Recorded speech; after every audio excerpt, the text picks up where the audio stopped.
Hello guys, VC Production is here. Sa video na ito ay tatalakayin natin ang isang napapanahong usapin na patuloy na nagbibigay ng frustration sa maraming Pilipinong sports fans. Hindi ito ginawa para mang-akusa o mang-insulto, kundi upang mailatag ng maayos ang mga pangyayari at maipahayag ang nararamdaman ng marami sa atin. Una, ang malaking pagbabago sa eligibility rules.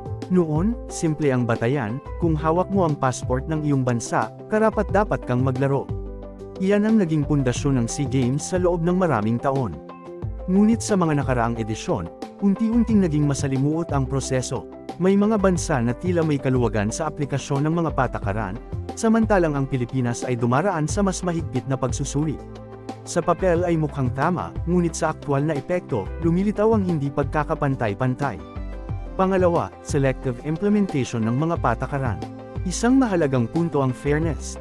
Sa ilang pagkakataon, may mga bansang nagagamit ang pagiging host upang bigyang benepisyo ang sarili nilang koponan.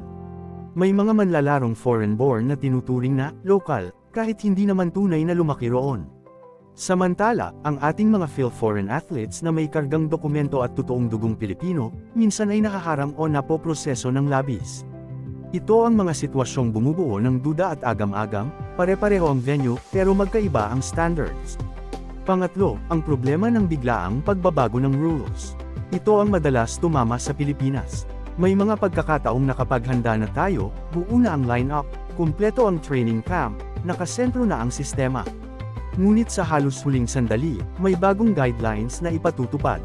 Ang epekto nito, nalilito ang coaching staff, nauudlot ang chemistry, at nababago ang buong preparasyon.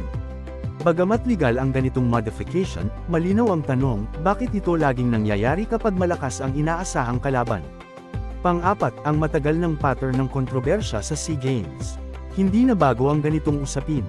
Sa iba't ibang sports at sa iba't ibang host countries, matagal nang naitatala ang mga alegasyon ng biased officiating, irregularities, at kung minsan ay lantaran ng pagbaluktot ng patakaran. Top 10 documented controversies sa Southeast Asian sports. Panglima, Cambodia 2023 malawak ang naturalization issues. Isa ito sa pinakapinukol na kontrobersya. Maraming manlalaro ang biglaang na-naturalize para lamang sa torneo, na tila walang malinaw na proseso at walang sapat na transparency. Bagamat pinayagan, marami ang nagtanong kung ito ba ay naaayon sa diwan ng SEA Games. Panganam, 2019 na SEA Games Philippines mga akusasyon na sinagot ng transparency. Inakusahan din ng Pilipinas noon, ngunit ang mga proseso ay dokumentado. May long-term athletic programs, at malinaw ang criteria. Ito ang nagpakita na ang kontrobersya ay hindi laging nakabase sa ebidensya, kundi minsan ay sa pananaw ng ibang bansa. Pampito, football scheduling controversies.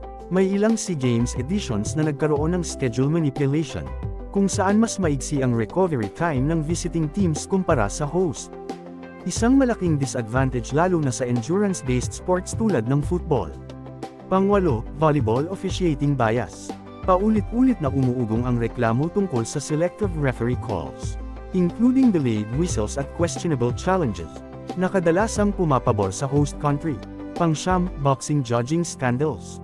Ilang dekada nang may mga pagkakataong malinaw sa mata ng manunood kung sino ang nanalo, ngunit pagdating ng scorecards ay kabaligtaran ang resulta.